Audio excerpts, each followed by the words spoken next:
ilitolewa kama ruzuku kwa ofisi ya kanda. Gharama za kuendesha ofisi makao makuu, kununua vifaa vya uenezi ikiwemo gharama za bendera 1,400,000 zilizonunuliwa, pamoja na maandalizi ya baraza kuu la mwaka 2020 na baraza kuu la mwaka 2022, chama kilitumia jumla ya shilingi 1,795,938,317.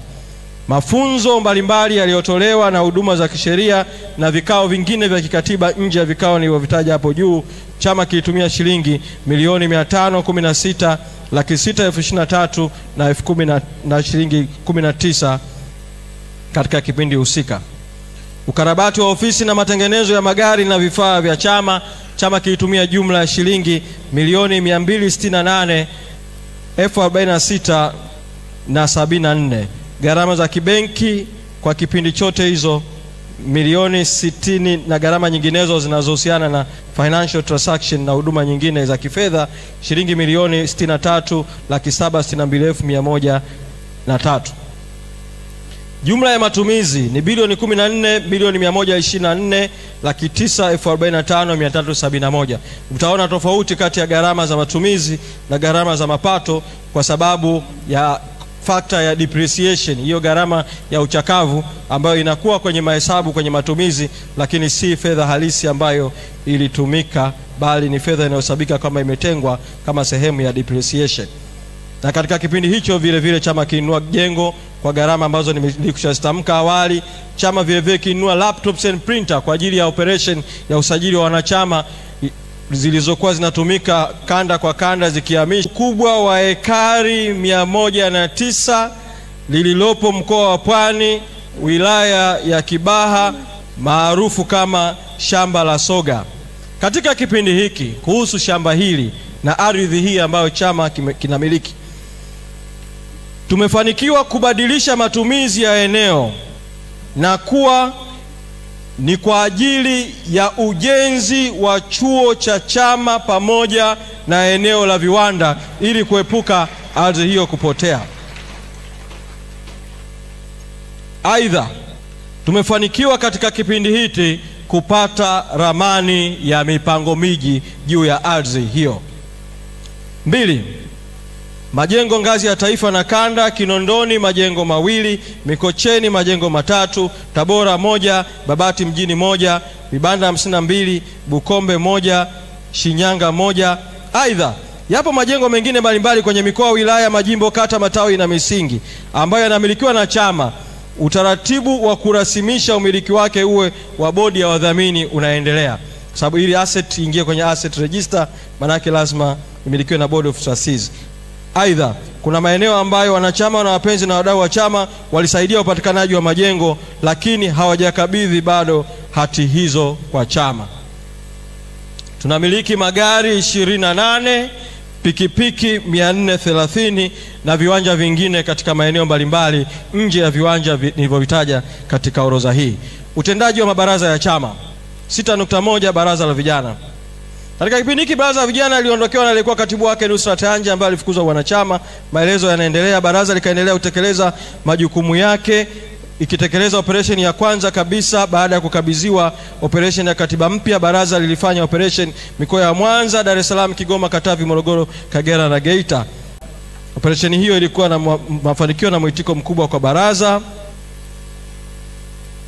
Baraza linatoa taarifa vile vile kwamba katika kipindi hiki waliathirika kutokana na vijana wengi kurudi nyuma na kutoshiriki shughuli za kisiasa, hali iliyosababishwa na watawala na wazazi, hivyo kuona ni jambo la hatari kushiriki siasa za upinzani kutokana na vijana kupotezwa, kufukuzwa vyuoni, na hivyo kupunguza morali ya vijana kushiriki siasa. Pamoja na changamoto hizo, vijana waliweza kutekeleza programu zao mbalimbali kama kuzindua sera ya vijana, kutembelea wafungwa na mavudu gerezani, kuendesha programu ya Bavicha Queens, kuadhimisha siku ya vijana na kushiriki operesheni za chama. 6.1 baraza la wanawake BAWACHA. Baraza la wanawake lilipitia katika kipindi kigumu baada ya uchaguzi mkuu wa 2020 uliopelekea viongozi wakuu wa baraza waliotoka Tanganyika kuamua kusaliti na kwenda kuapishwa Tanganyika na Zanzibar bila kuteuliwa na chama, hatua iliyopelekea kufukuzwa wanachama. Baraza lilikabidhiwa jukumu la kusimamia harakati za kupigania upatikanaji wa tume huru ya uchaguzi kama ajenda kuu, kazi ambayo baraza lilifanya kwa njia mbalimbali, makongamano na maandamano yaliyofanyika. Baraza lilifanya vikao vyake vya katiba na kusimamia programu mbalimbali, kuangamisha siku ya wanawake, programu ya mentorship kulea viongozi wa wanawake wanaochipukia, na kushiriki operation mbalimbali za chama kiwa mstari wa mbele kuwajenga wagombea mbalimbali wanawake katika chaguzi 2020 ambapo wagombea 58 walishiriki kama ambavyo nilizungumza. Changamoto ambayo baraza lilikutana nayo ni ya kukata tamaa kwa watu baada ya uchaguzi wa 2020. Wagombea wengi wanawake walikata tamaa kutokana na ndoto zao kuzimwa, hasa waliogombea kwenye majimbo na kwenye kata baada ya matokeo ya uchaguzi, pamoja na changamoto ya usaliti uliojitokeza katika baraza. 6.2 Baraza la wazee Bazecha. Mheshimiwa Mwenyekiti, kama ilivyo kwa baraza vijana, baraza la wazee lina uongozi uliokamilika na baraza limekuwa likifanya maadhimisho ya siku ya wazee duniani mwezi Oktoba, na makongamano hayo yamefanikiwa sana. Aidha, baraza lilifanya ziara mbalimbali zenye lengo la kuimarisha baraza, na wazee walikuwa na kuhamasisha wazee kupandisha bendera katika makazi yao. Bunge la wananchi 6.3 2023-2024. Bunge la wananchi lianza rasmi Mei 2021 kufuatia uchaguzi mkuu wa mwaka 2020 ambao tunaita uchafuzi mkuu. Bunge hili liliundwa na waliokuwa wagombea katika uchaguzi wa mwaka 2020 kuwa daraja na wananchi pamoja na kuwa sauti ya wananchi. Ukurasa wa 64 unaeleza kazi ambazo bunge la wananchi imefanya kwa miaka miwili, ikiwemo kuunda kamati za bunge hilo na kufanya press conferences na kutoa press release na kwenda kushiriki mijadala kwenye vyombo vya habari kwa niaba ya wananchi. Na taarifa imeeleza baadhi ya mambo ambayo bunge la wananchi limeyasemea kwa nyakati mbalimbali. Aidha, bunge hilo lilijumuika na chama katika madai ya reforms, mabadiliko, na kuzungumza masuala ya katiba mpya, tume huru na maboresho mbalimbali ya kisheria kuelekea chaguzi za 2024 na 2025. Bunge hilo limefanya vile vile uchambuzi wa bajeti ya serikali kwa nyakati tofauti. Limeshiriki shughuli za kijamii ikiwemo kuhusu wahanga wa Hanang waliokumbwa na maporomoko. Pamoja na mafanikio, bunge hilo limekumbwa na changamoto ya ukosefu wa pesa kwa kuwa haikuwa na chanzo cha fedha na kuongezeka kwa matumizi mabaya ya mitandao ya kijamii katika kumbi za bunge hilo katika kipindi cha kuelekea uchaguzi wa ndani ya chama. 7. Utendaji wa kanda mbalimbali za chama. Kanda kaskazini iliandaa na kushiriki uchaguzi mkuu wa mwaka 2020 kwa kuhakikisha kuwa yanafanyika maandalizi ya wagombea wa nafasi za udiwani na ubunge 2020. Uongozi wa kanda ulifanya jitihada za kuandaa na kupata wagombea katika nafasi za majimbo yote 35 na uchaguzi wa kata 714. Kanda ilifanikiwa kuwa na wagombea wanawake kwa majimbo 12 na wagombea wanaume 23 ambao ni sawa 34% ya wagombea wote ubunge. Kanda hiyo ilikumbwa na tukio la ofisi ya kanda kuchomwa moto usiku wa kuamkia tarehe 14 Agosti 2024 ambapo ofisi hiyo ilichomwa moto. Kanda imefanya vikao mbalimbali vya kikatiba na kanda ilishiriki kuandaa wagombea wa serikali za mitaa. 7.2 Kanda ya kati. Mwaka 2019 viongozi wa kanda kushirikiana na viongozi wa mikoa, kata na matawi walifanikiwa kuweka wagombea kwenye uchaguzi wa mwaka 2019. Wameeleza takwimu za uwekaji wa wagombea. Hata hivyo, wagombea walienguliwa, wameeleza kilichotokea 2019. Katika uchaguzi wa udiwani, kanda imeeleza idadi ya wagombea ambao iliweka kwenye nafasi mbalimbali uchaguzi wa ubunge, udiwani na urais. Pamoja na hujuma, kanda ikafanikiwa kupata madiwani 7 ambao walitangazwa kuwa washindi, na kanda imetoa taarifa juu ya kufanikisha chaguzi mbalimbali mpaka ngazi ya mikoa. Organization ya chama katika kanda ikiwemo vikao. Kanda imekuwa ikishirikiana na uongozi wa kitaifa kupanga programu na kutekeleza operation mbalimbali pamoja na kudhibiti migogoro katika kanda husika. 7.3 hizi ni kanda ya magharibi. Kanda ya kusini 7.3 ziara za kichama. Tangu uongozi uingia madarakani mwaka 2019 umefanya ziara mbalimbali ndani ya chama ikifanywa na viongozi wakuu kukagua uhai, kukagua utendaji, kuunda task force, kutatua migogoro, kutoa maelekezo ya chama, kufuatilia maelekezo ya chama.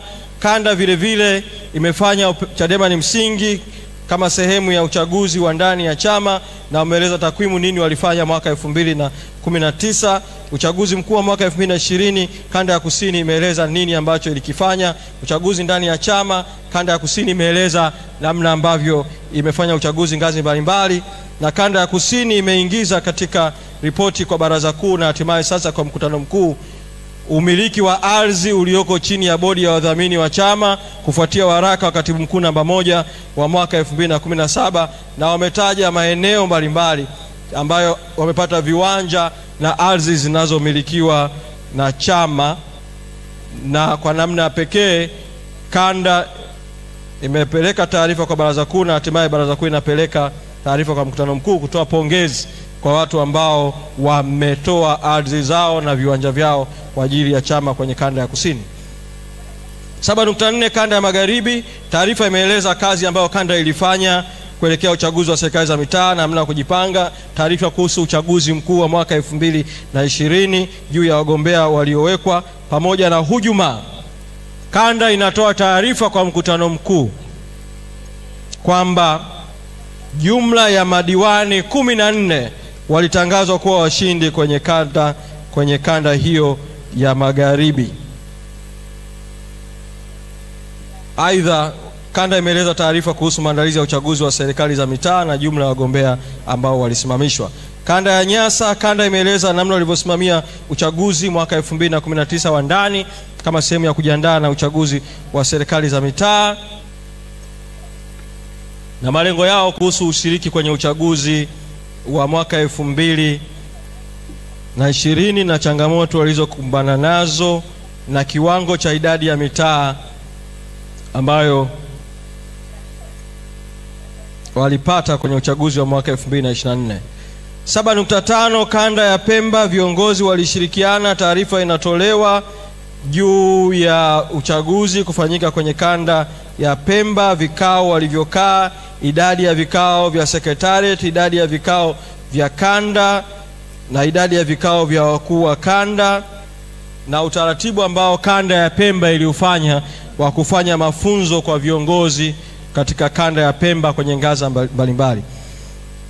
Kanda ya Pwani imeeleza maandalizi yake kuhusu uchaguzi wa mwaka 2020, idadi ya wagombea ambao walisimamisha. Kanda hiyo vile vile imeeleza maelezo yake kuhusu ushindi waliopata mwaka 2020 pamoja na ushindi katika kata ya Lutumi, jimbo la Kibaha vijijini, na juu ya hatua ya chaguzi ndani ya chama pamoja na ushiriki wa kanda kwenye uchaguzi wa serikali za mitaa. Kanda ya Serengeti imeeleza muundo wake, ikaeleza hali ya kisiasa yaliyoshuhudiwa Serengeti, hali ya kijamii Serengeti, hali ya kiuchumi, juu ya maandalizi ya uchaguzi mkuu mwaka 2020, juu ya kuweka wagombea na juu ya uchaguzi wa serikali za mitaa, ambapo kanda ya Serengeti ilisimamia mchakato wote kuanzia uandikishaji wa wapiga kura, wagombea, kampeni na hatimaye zoezi la kura. Kanda ya Unguja imeeleza namna ambavyo kipaumbele chake kikuu ilikuwa kupata watu wa kujiunga na chama na namna kanda ilivyofanya zoezi la uchaguzi ndani ya chama kupitia grassroots fortification kuanzia misingi hadi mikoa katika phases mbalimbali ambazo zimetajwa kwenye ripoti. Peoples, ziara za kukagua uhai wa chama majimboni. Taarifa imeelezwa kuhusu ziara ambazo kanda ya Unguja ilifanya, vikao vya kikatiba na kimkakati ngandi ya kanda. Taarifa imeelezwa kwa mkutano mkuu, ufunguzi wa ofisi za mikoa pamoja na kukamilika kwa zoezi la GF Unguja isipokuwa uchaguzi wa ngazi ya kanda. Kanda ya Victoria imeeleza muundo wake, imeeleza kuhusu uchaguzi wa serikali za uchaguzi mkuu 2020, matukio yaliyojitokeza, matokeo ya uchaguzi mkuu wa 2020 kwa kanda hiyo, ambapo kanda ilishinda jumla madiwani 12. Uchaguzi na ujenzi wa chama, taarifa imeelezwa. Na kwenda sehemu ya 8 ukurasa wa 80, nikielekea kwa kasi kumalizia taarifa hii. Pamoja na taarifa ambayo nilisema kwa muktasari kuhusiana na Zanzibar, kuna taarifa ya kina zaidi kwa mkutano mkuu kuhusu utekelezaji wa programu za chama Zanzibar, ambapo inaeleza mchakato wa toka 2017 muundo wa kanda yenyewe, muundo wa Zanzibar ulivyo 2017 kulipotengenezwa dira ya ukuzaji wa chama upande wa Zanzibar, mpango mkakati wa upande wa Zanzibar na shabaha ya chama Zanzibar kutengeneza chama taasisi imara chenye uwezo na nguvu ya ushindani. Na taarifa hiyo sasa imeletwa kwa mbele ya mkutano mkuu, inayoelezea masuala yanayohusu uendeshaji wa taasisi au utendaji Zanzibar, ujenzi wa taasisi, uchaguzi wa ushiriki wa uchaguzi mkuu 2020 na ufanyaji siasa na ujenzi wa mahusiano. Ukurasa wa 82 mtaona orodha ya malengo ambayo chama Zanzibar kilijiwekea. Sehemu ya 9 ni juu ya uendeshaji wa chama taasisi, ambapo chama Zanzibar kimeendelea kujenga mifumo ya utendaji kitaasisi kupitia kamati maalum Zanzibar na sekretarieti zake kwa kutekeleza vile programu maalum ya mafunzo, kuongeza mwamko wa chama. Wameeleza vile kuhusu aliyekuwa mkuu wa idara ya fedha na utawala Zanzibar, naye kuchukuliwa kama sehemu ya usaliti uliofanyika na wale walioitwa wabunge 19. Wameeleza hali ya kifedha, imeelezwa hali ya kifedha na uundaji wa secretariat. Taarifa inatolewa kwa mkutano mkuu na baraza kuu juu ya uundaji wa secretariat ya chama Zanzibar uliofanyika baadaye na idara zilizouzwa. Kuhusu ujenzi wa taasisi, chama kimeendelea kujengwa kupitia organization ya chama, kupitia program ya urejeshaji matumaini, Restoration of Hope, iliyoandaliwa mara baada ya uchaguzi wa mwaka 2020, na programu ya GF ambayo tumeeleza wakati tulipoeleza taarifa za kanda mbalimbali juu ya programu hiyo imefikia wapi. Kuna jedwali ambalo linaelezea uendeshaji wa chama pamoja na uchaguzi wa ndani ya chama na utekelezaji wa programu ya uchaguzi mkuu, ambapo uliandaliwa mkakati pamoja na targets na kuandaa majimbo ya kimkakati kwa upande wa Zanzibar. Programu ya mahusiano ambayo imetekelezwa upande wa Zanzibar baada ya uchaguzi mkuu wa mwaka 2020, baada ya kuporwa na kuvurugwa kwa uchaguzi upande wa Zanzibar. Programu iliyotekelezwa ni Operation Haki, ambayo sekretarieti ya Zanzibar ilisimamia operation hii kwa upande wa Zanzibar, ambayo ilihamasisha usajili kidijitali na madai ya katiba mpya kupitia mikutano ya ndani.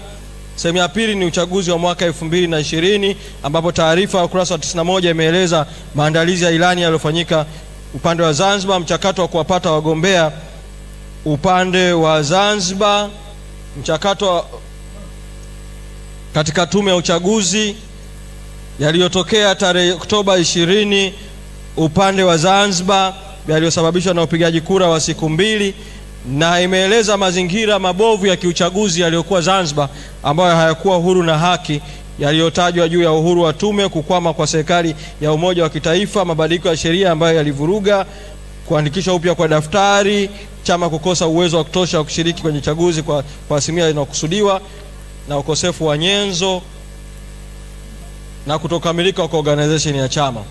Hali ya uchaguzi imeelezwa na matatizo yaliyojitokeza kutokana na upigaji kura wa siku 2 upande wa Zanzibar. Sehemu ya 13 ya taarifa imeeleza hali ya siasa ya Zanzibar katika kipindi hicho baada ya ushindi wa Rais Mwinyi, hali hiyo ya kisiasa na kuundwa kwa serikali ya umoja wa kitaifa. Mheshimiwa Makamu Mwenyekiti na waheshimiwa wajumbe, kuhitimisho, kwa viwango na vipimo vyote vya kisasa, mwelekeo wa ukuaji wa uimarikaji wa chama Zanzibar unatia moyo. Utekelezaji wa dira 2025 unahitaji kuendelea kutiliwa mkazo ili kulinda kazi ya chama iliyofanyika Zanzibar. Kwa hatua ya sasa ni kukiwezesha chama Zanzibar kiweze kuwa na turufu ya kuamua, kiwe decisive party chini ya falsafa ya nguvu ya tatu au third force, kuelekea chama chenye nguvu cha kushika dola katika hatua ya baadaye. Waheshimiwa wajumbe, ukurasa wa 97. Peoples stronger, stronger. Pamoja na kutekeleza azimio la kutaka mabadiliko ya katiba na kisheria ya kuwezesha uchaguzi huru na haki na kujiandaa kuzuia uchaguzi iwapo marekebisho hayatafanyika, kwa maana no reform no election, kwa kuzingatia muda uliobaki hadi uchaguzi mkuu, ni lazima maandalizi vile vile yasifanyike sambamba ya kiuchaguzi. Hivyo tunapenda kuchukua fursa hii kuwakumbusha maeneo yafuatayo yaweze kuwekwa mkazo na ngazi zote za chama. Uboreshaji wa daftari la kudumu la wapiga kura, maelezo yamewekwa. Kwanza, kutafuta watiania wa nafasi zote, rais, wabunge, wawakilishi, madiwani na kuwaandaa mapema. Maandalizi ya ilani za uchaguzi, michakato yake kuanza mapema. Tatu, kuziba mapengo ya uongozi katika chama katika maeneo ambayo hayajafanya uchaguzi. Kutafuta rasilimali za kampeni, kuimarisha mfumo wa hamasa ndani ya chama, kutengeneza mfumo wa kusimamia kampeni zetu. Saba, maandalizi ya kuhakikisha kwamba wagombea wetu wanateuliwa. Nane, fikra za mapema kuhusu maandalizi ya siku za kupiga kura. Tisa, fikra za mapema kuhusu maandalizi ya kuhakikisha wagombea wetu wanatangazwa washindi. Na 10, Chadema ikiwa ni chama ambacho kinajiandaa kuchukua dola, fikra za mapema za kuanzia sasa za kujiandaa namna tutakavyounda serikali baada ya kuingia madarakani katika chaguzi zijazo. Waheshimiwa wajumbe wa mkutano mkuu, nihitimishe kwa kuwasilisha mapendekezo ya maazimio ya mkutano mkuu. Na hapa naomba tuwe na ukimya ili tusikilizane, kwa sababu haya ndio mapendekezo ya maazimio ya mkutano. Stronger. Moja, mkutano mkuu uridhie maazimio yote ya kamati kuu yaliyotolewa kwa umma tarehe 10 Disemba 2024 baada ya uchaguzi wa serikali za mitaa, vijiji na vitongoji mwaka 2024 kuwa maazimio rasmi ya mkutano mkuu wa chama, ili utekelezaji wake uhusishe chama kizima na ngazi zote. Azimio la pili, mkutano mkuu unasikitishwa na hali ya ugumu wa maisha nchini na hasa kupanda kwa bei za vyakula, usafiri na kuzorota kwa uchumi wa wananchi. Hivyo tunaitaka serikali ichukue hatua za haraka ili kuwapunguzia ugumu wa maisha wananchi. Tatu, Baraza Kuu linapendekeza kwa mkutano mkuu uazimie kuanzisha mchakato wa kukusanya maoni kwa ajili ya kuiboresha katiba, kanuni na miongozo mbalimbali ya chama, ili ifikapo mwaka 2026, miaka 20 tangu kuandikwa kwa katiba mpya ya chama, mchakato wa marekebisho ya katiba ya chama uweze kufanyika. 4, mkutano mkuu unaazimia kuwa dira ya taifa ya maendeleo, mchakato wake umekuwa sio jumuishi tangu kuundwa kwa tume, kamati mbalimbali na maandalizi yanayofanyika ya mchakato wa kuipitisha dira ya taifa kwenye bunge lililopo. Kutokana na vyombo hivyo ikiwemo bunge kutaliwa na uwakilishi wa chama kimoja, na hivyo kukosa mfumo wa kujenga mwafaka wa kitaifa, mkutano mkuu uazimie kuitaka serikali kusitisha kukamilisha mchakato wa dira ili mchakato jumuishi wenye kujenga mwafaka wa kitaifa uweze kutengenezwa. 5, mkutano mkuu unaazimia kwamba utengeneze utaratibu wa kuwakumbuka wanachama na viongozi wote ambao waliuawa katika kipindi chote tangu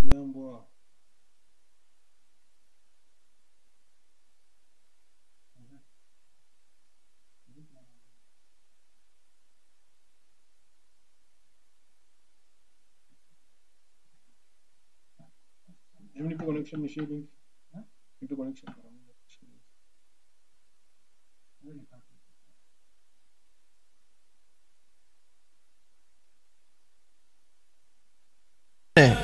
Kwa mamlaka yake kwa mujibu wa ibara ya 632D, lengo ni kuhakikisha kuwa uchaguzi mkuu wa ndani ya chama unafanyika mwaka mmoja kabla ya uchaguzi wa serikali za mitaa wa mwaka 2024. Kuna sentensi haipo kwenye kabrasha, lakini ilikuwa ni sehemu ya marekebisho kwenye kamati kuu na baraza kuu, na naomba muiandike, inaambatana na azimio hili.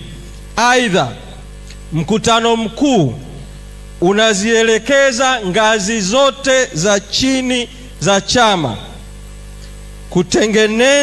kufupisha uhai wa uongozi, kutekeleza ibara ya 632 ili mchakato huo wa kuwezesha chama kufikia uchaguzi wa kitaifa mwaka 2028 uanze na kukamilika kwa wakati. Kwa niaba ya baraza kuu la chama, naomba kuwasilisha taarifa hii pamoja na mapendekezo ya maazimio.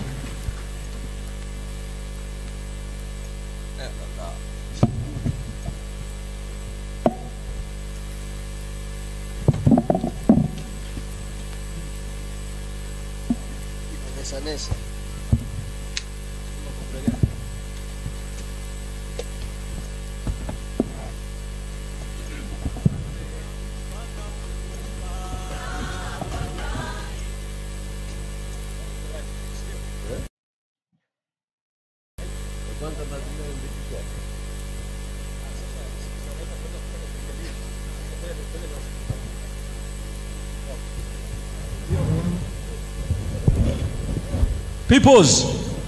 Mheshimiwa Mwenyekiti wa kikao, Mheshimiwa Makamu Zanzibar, naomba nishauri mambo mawili. Moja, nishauri tu break kwa ajili ya lunch ili tuweze kurejea. Pili, wakati wa lunch naomba kila eneo, kwa sababu mmepewa makabrasha ya muktasari, muipitie muktasari ili kama kuna maeneo yanahitaji marekebisho mlete kwa maandishi au tufanye utaratibu ambao ni faster, ili tumalize haraka sana agenda za taarifa ya utendaji ya miaka mitano, muktasari ya 2019 na 20 na yatokano yake, tupate muda wa mapema wa kuingia kwenye agenda kuu ya mkutano huu ambao ni uchaguzi wa nafasi za kitaifa za chama. Kwa Mheshimiwa Mwenyekiti wa kikao, naomba nirudishe kwako kwa ajili ya lunch break.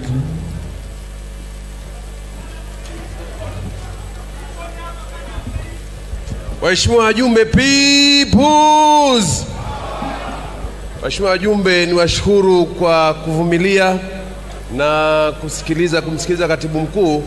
Tumeahirisha kikao kwa ajili ya lunch. Sasa ni saa 9 na dakika 27 mpaka saa 10 na dakika 27 tuwe tumerejea lisali moja. Asanteni sana.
Thank you very much, everybody. Well, thank you very, very much.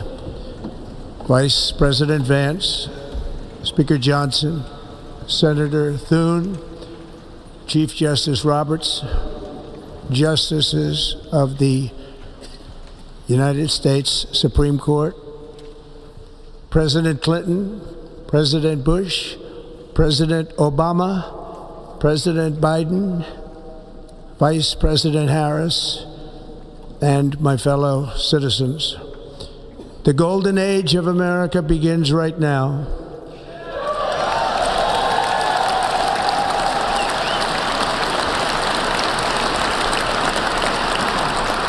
From this day forward, our country will flourish and be respected again all over the world.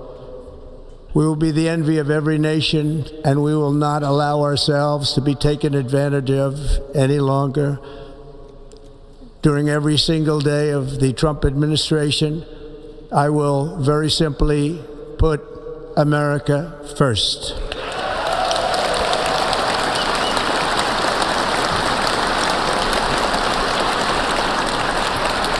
Our sovereignty will be reclaimed. Our safety will be restored. The scales of justice will be rebalanced. The vicious, violent, and unfair weaponization of the Justice Department and our government will end.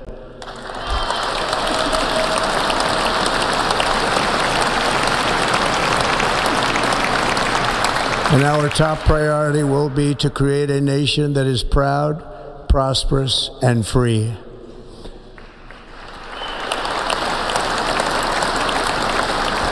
America will soon be greater, stronger, and far more exceptional than ever before.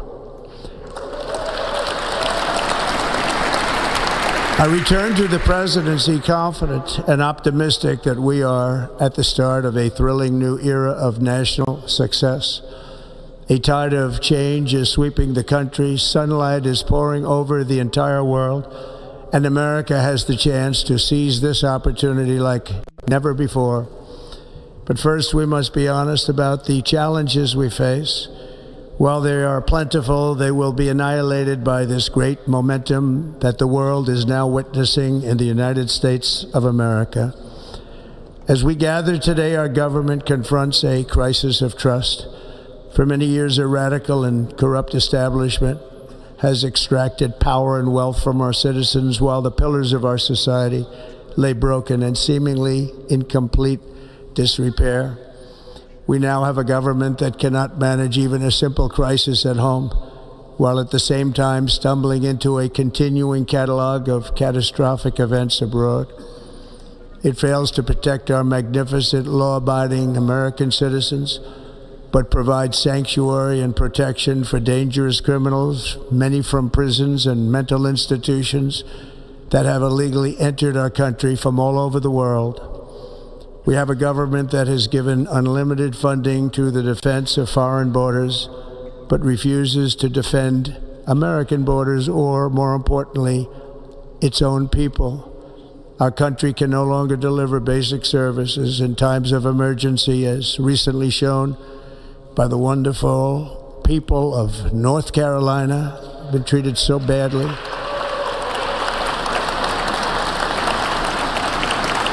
And other states who are still suffering from a hurricane that took place many months ago.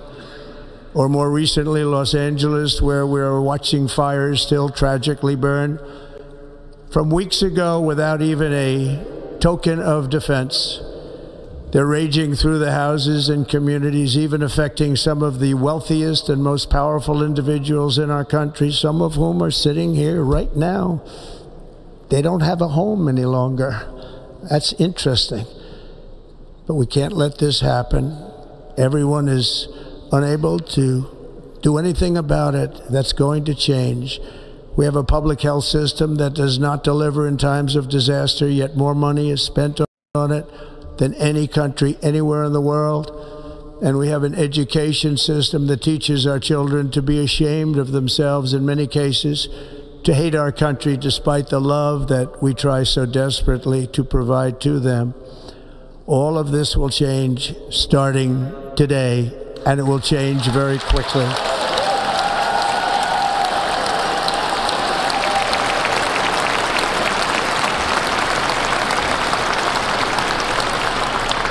My recent election is a mandate to completely and totally reverse a horrible betrayal and all of these many betrayals that have taken place, and to give the people back their faith, their wealth, their democracy, and indeed their freedom.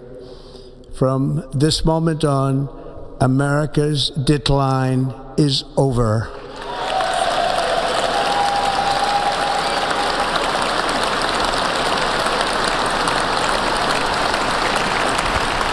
Our liberties and our nation's glorious destiny will no longer be denied, and we will immediately restore the integrity, competency, and loyalty of America's government.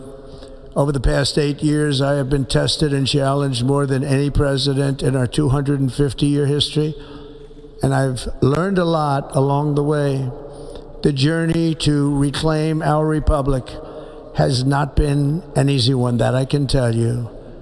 Those who wish to stop our cause have tried to take my freedom and indeed to take my life. Just a few months ago in a beautiful Pennsylvania field, an assassin's bullet ripped through my ear. But I felt then, and believe even more so now, that my life was saved for a reason. I was saved by God to make America great again.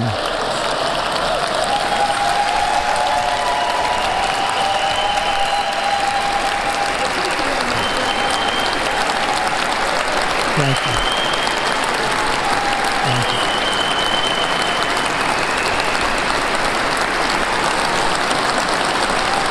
Thank you very much.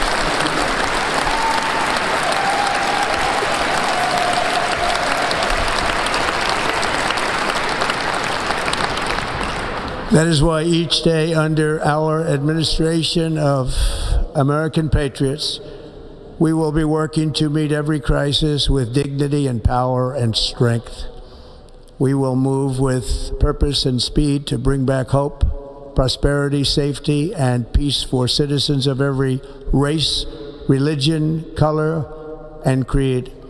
For American citizens, January 20th, 2025 is Liberation Day.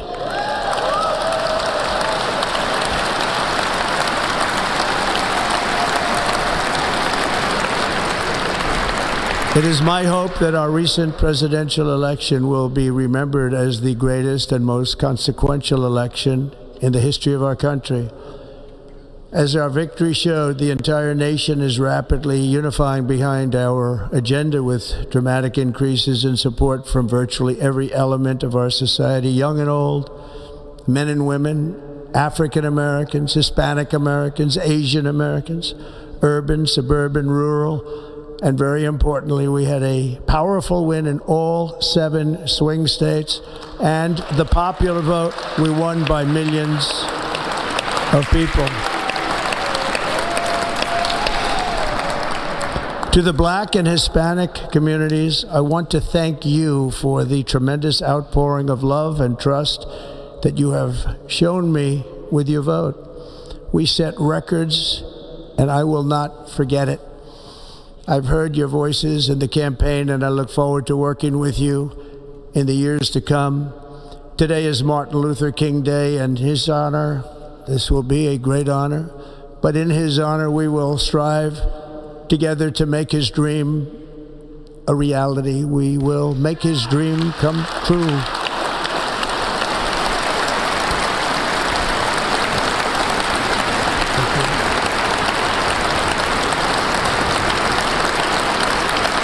Thank you. Thank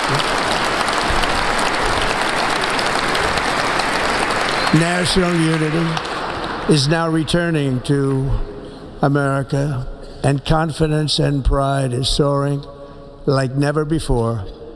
In everything we do, my administration will be inspired by a strong pursuit of excellence and unrelenting success.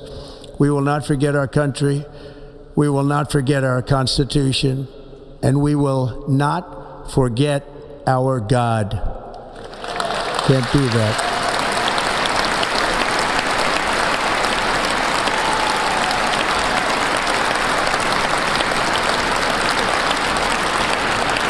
Today I will sign a series of historic executive orders. With these actions, we will begin the complete restoration of America and the revolution of common sense. It's all about common sense. First, I will declare a national emergency at our southern border.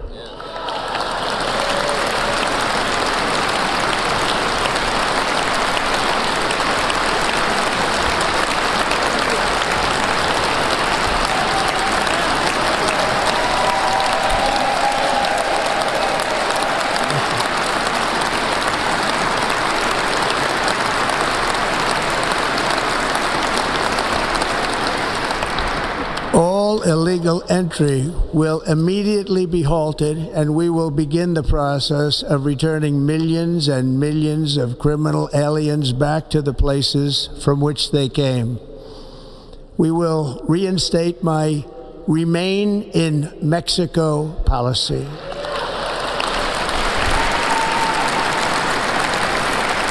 I will end the practice of catch and release.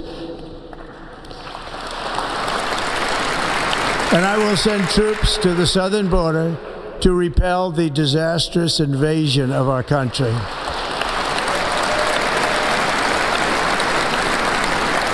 Under the orders I signed today, we will also be designating the cartels as foreign terrorist organizations.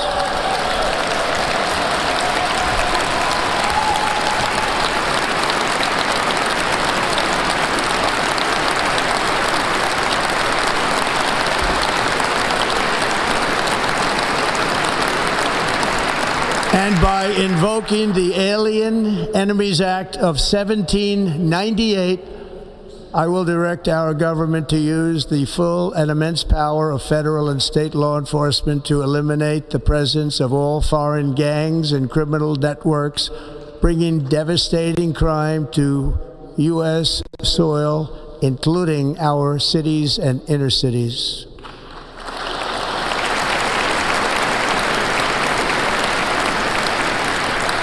As Commander-in-Chief, I have no higher responsibility than to defend our country from threats and invasions, and that is exactly what I am going to do. We will do it at a level that nobody's ever seen before.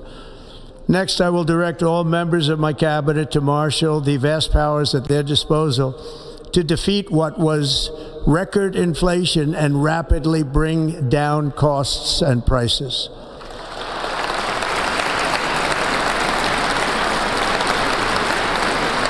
The inflation crisis was caused by massive overspending and escalating energy prices, and that is why today I will also declare a national energy emergency. We will drill, baby, drill.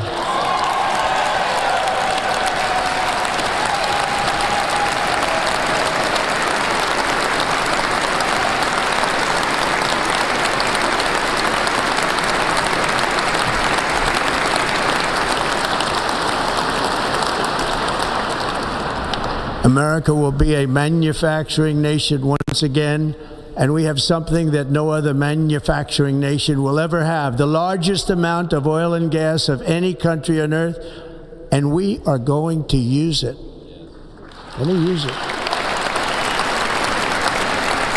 We will bring prices down, fill our strategic reserves up again, right to the top, and export American energy all over the world. We will be a rich nation again, and it is that liquid gold under our feet that will help to do it. With my actions today, we will end the Green New Deal, and we will revoke the electric vehicle mandate, saving our auto industry and keeping my sacred pledge to our great American auto workers.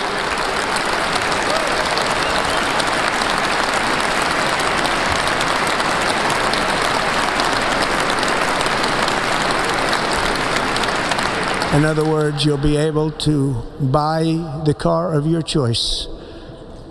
We will build automobiles in America again at a rate that nobody could have dreamt possible just a few years ago. And thank you to the auto workers of our nation for your inspiring vote of confidence. We did tremendously with their vote. I will immediately begin the overhaul of our trade system to protect American workers and families. Instead of taxing our citizens to enrich other countries, we will tariff and tax foreign countries to enrich our citizens.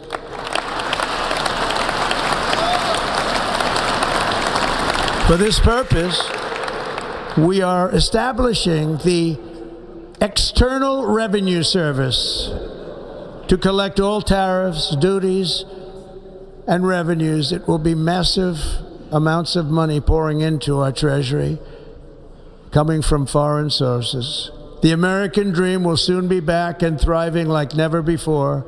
To restore competence and effectiveness to our federally stop all government censorship and bring back free speech to America.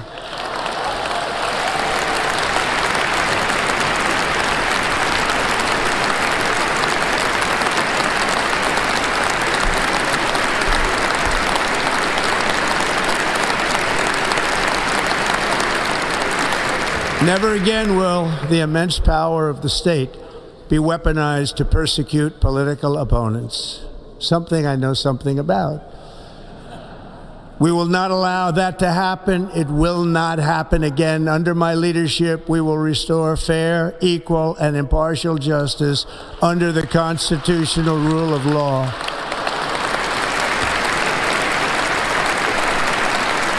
And we are going to bring law and order back to our cities. This week, I will also end the government policy of trying to socially engineer race and gender into every aspect of public and private life.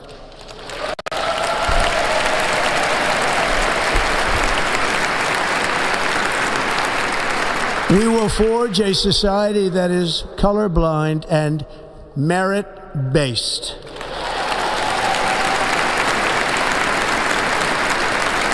As of today, it will henceforth be the official policy of the United States government that there are only two genders, male and female.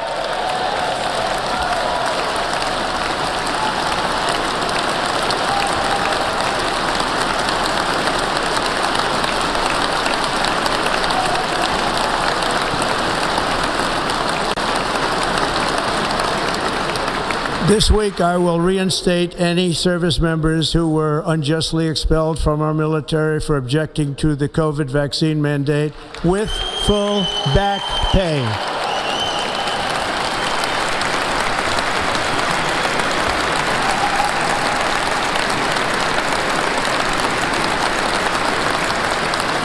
And I will sign an order to stop our warriors from being subjected to radical political theories and social experiments while on duty. It's going to end immediately. Our armed forces will be freed to focus on their sole mission, defeating America's enemies.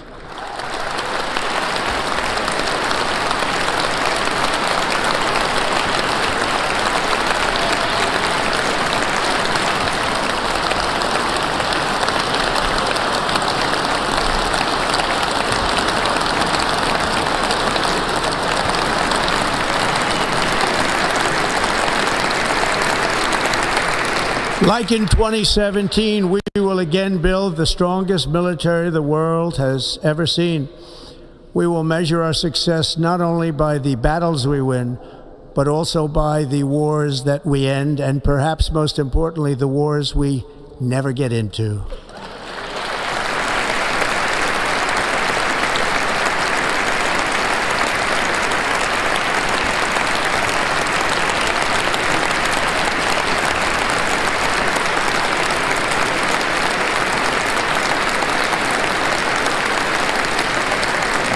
My proudest legacy will be that of a peacemaker and unifier. That's what I want to be, a peacemaker and a unifier. I'm pleased to say that as of yesterday, one day before I assumed office, the hostages in the Middle East are coming back home to their families.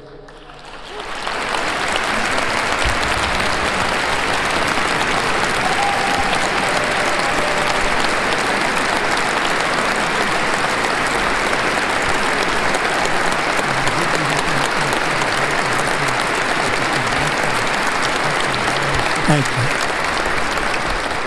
America will reclaim its rightful place as the greatest, most powerful, most respected nation on earth, inspiring the awe and admiration of the entire world. A short time from now, we are going to be changing the name of the Gulf of Mexico to the Gulf of America, and we will restore the name of a great president, William McKinley, to Mount McKinley, where it should be and where it belongs.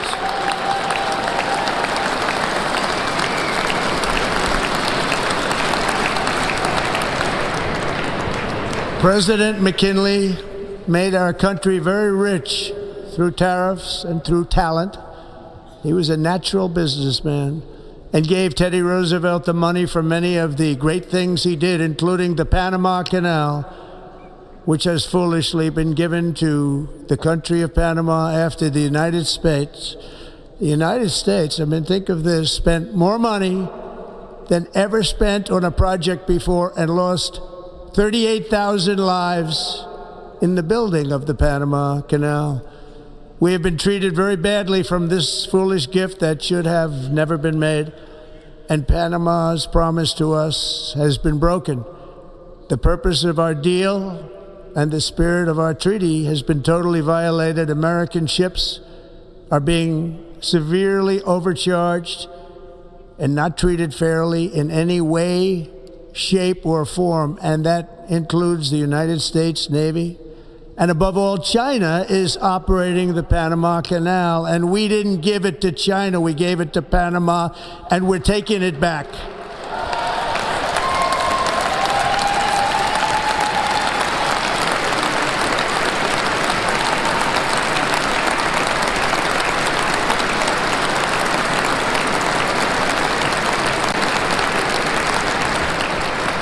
Above all, my message to Americans today is that it is time for us to once again act with courage, vigor, and the vitality of history's greatest civilization.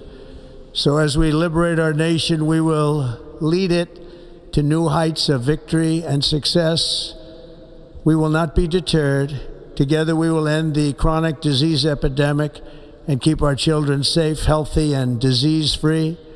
The United States will once again consider itself a growing nation, one that increases our wealth, expands our territory, builds our cities, raises our expectations, and carries our flag into new and beautiful horizons. And we will pursue our manifest destiny into the stars, launching American astronauts to plant the stars and stripes on the planet Mars.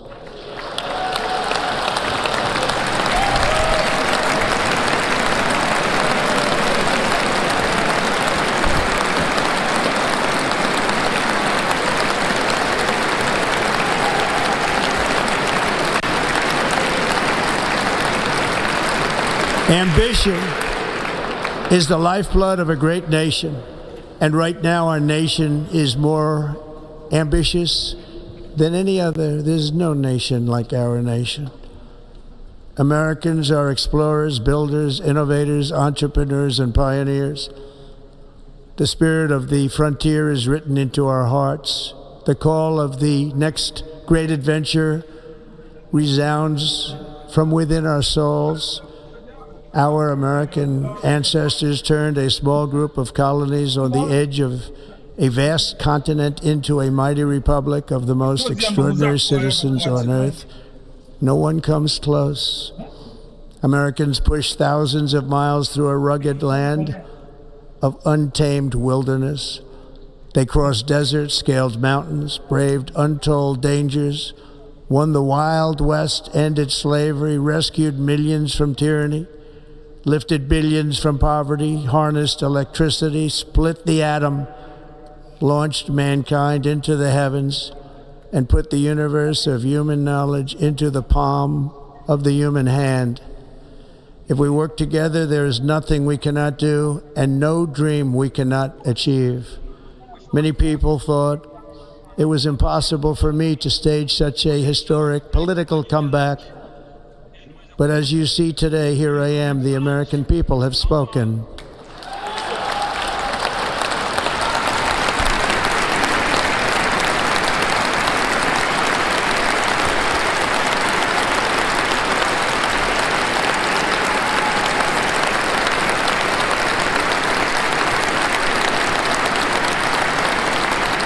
I stand before you now as proof that you should never believe that something is impossible to do. In America, the impossible is what we do best.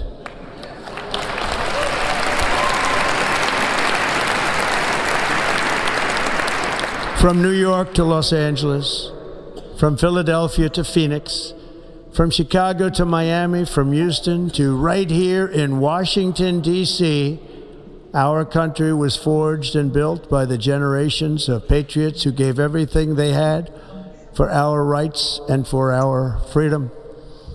They were farmers and soldiers, cowboys and factory workers, steel workers and coal miners, police officers and pioneers who pushed onward, marched forward, and let no obstacle defeat their spirit or their pride.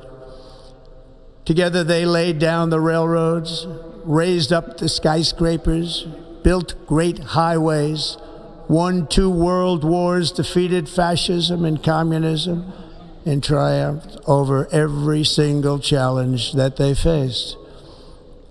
After all we have been through together, we stand on the verge of the 4 greatest years in American history.